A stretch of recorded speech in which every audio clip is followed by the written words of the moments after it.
फावड़ा चलाना शुरू किया। पहली फावड़ा मिट्टी, दूसरी पत्थर, तीसरी एक थपकी आई।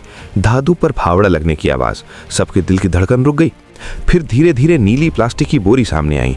खोरी तो अंदर था 14.5 किलो का रिमोट आधारित आईईडी, तारों का जाल, सर्किट बोर्ड, एक छोटा सा मोबाइल डेटोनेटर से जुड़ा हुआ था। बस एक मिस्ड कॉल का इंतजार। 8 अप्रैल 2026 शोपियां। तारीख तो आम थी, लेकिन वो सुबह कश्मीर घाटी के लिए वो सुबह नहीं थी जब चिनार कोर के जवान और जम्मू कश्मीर पुलिस के हथियारबंद कर्मी शोपिया के उस संदिग्ध इलाके में दाखिल हुए तो हवा में सन्नाटा था। वो सन्नाटा जो अक्सर किसी बड़े धमाके से ठीक पहले आता है। लेकिन उस दिन धमाका नहीं हुआ।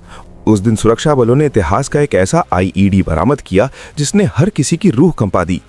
14.5 किलो का रिमोट ट्रिगर्ड आईईडी, एक ऐसा बम जो किसी पूरे काफिले को तिनके की तरह उड़ा सकता था। लेकिन ये सिर्फ एक रिकवरी ऑपरेशन की कहानी नहीं है, ये उस सवाल की कहानी है जो आज तक अनसुलझा है। और वो सवाल है वो मुखबिर जिसने 2 दिन पहले इस आईईडी की सटीक लोकेशन बताई थी, आखिर था कौन? अगर आपने ये वीडियो यहाँ तक देखा है तो सब्सक्राइब करना तो बनता है। दरअसल 6 अप्रैल 2026 को शोपिया के एक छोटे से गांव में एक आम दिखने वाला शख्स पहुंचा। चेहरे पर स्कार्फ, हाथ में एक पुराना मोबाइल।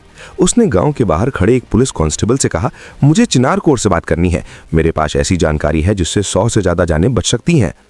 कांस्टेबल ने उसे तुरंत हिरासत में ले लिया, थाने ले जाया गया। वहां पर उसने साफ साफ बता दिया कि शोपिया के जंगल में पुराने तोते वाले रास्ते पर 3 चिनार के पेड़ों के ठीक नीचे एक नीली प्लास्टिक की बोरी में 14.5 किलो का आईईडी दफन है। रिमोट से एक्टिव होता है, ट्रिगर किसी के भी पास हो सकता है। जानकारी इतनी सटीक थी, इतनी डिटेल्ड कि पूछताछ करने वाले अफसरों के होश उड़ गए। उन्होंने तुरंत उस मुखबिर को हिरासत में ले लिया, लेकिन 2 दिन तक कोई एक्शन नहीं लिया। स्टैंडर्ड ऑपरेटिंग प्रोसीजर, पहले सोर्स की क्रेडिबिलिटी चेक करो। लेकिन मुखबिर ने खुद ही जिद कर दी, मैं झूठ नहीं बोल रहा, देख लो, अगर वहां कुछ नहीं मिला तो मुझे गोली मार देना। 2 दिन बीत गए। 8 अप्रैल की सुबह चिनार कोर की स्पेशल फोर्स और जम्मू कश्मीर पुलिस का संयुक्त दल उसी जंगल की ओर रवाना हुआ। वहां पहुंचे तो 3 चिनार के पेड़ जैसे उंगली उठाकर रास्ता दिखा रहे हों। जवानों ने फावड़ा चलाना शुरू किया। पहली फावड़ा मिट्टी, दूसरी पत्थर, तीसरी एक थपकी आई। धातु पर फावड़ा लगने की आवाज, सबके दिल की धड़कन रुक गई। फिर धीरे धीरे नीली प्लास्टिक की बोरी सामने आई। खोरी तो अंदर था 14.5 किलो का रिमोट आधारित आईईडी, तारों का जाल, सर्किट बोर्ड, एक छोटा सा मोबाइल डेटोनेटर से जुड़ा हुआ था। बस एक मिस्ड कॉल का इंतजार। हर दिन सच्ची घटनाओं की वीडियो देखने के लिए चैनल को सब्सक्राइब करें।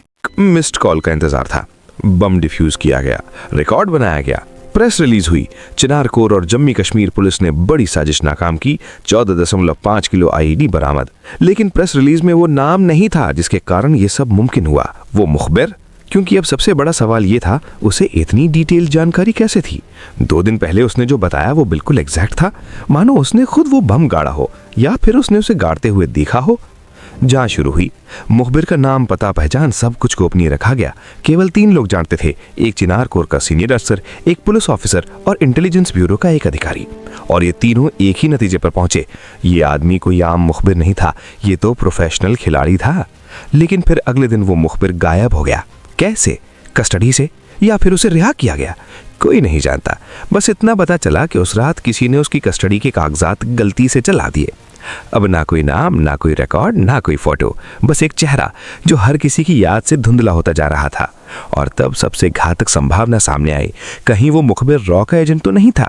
आखिर इतनी सटीक जानकारी रॉ के पास ही हो सकती है। भारतीय खुफिया एजेंसी अक्सर लोकल सोर्सेज का इस्तेमाल करती है। हो सकता है किसी डीप एसेट ने ये आईईडी प्लांट करवाया हो ताकि उसे डिफ्यूज करवाकर एक बड़ा हमला टाला जा सके। और यह मुखबिर उसी चीन की कड़ी था। तो फिर उसे गायब क्यों किया गया? ऐसी ही डेली वीडियोस के लिए चैनल को सब्सक्राइब करना मत भूलिए।